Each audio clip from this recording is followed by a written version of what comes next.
crab o surimi ay isa sa pinakamalalang peke sa mundo ng pagkaing dagat. Bakit? Dahil hindi talaga ito crab.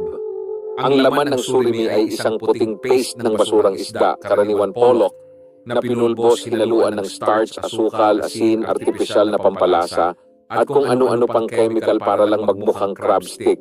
Sa madaling salita, fake seafood. At kung ikaw ay lampas 60, delikado ito sa katawan mo. Unang-una, ang imitation crab ay mataas sa starch at sugar, na mabilis makapagpataas ng blood sugar. Ayon sa pag-aaral mula sa Clinical Nutrition Journal 2020, ang glycemic response ng imitation crab ay halos kasing bilis ng white bread.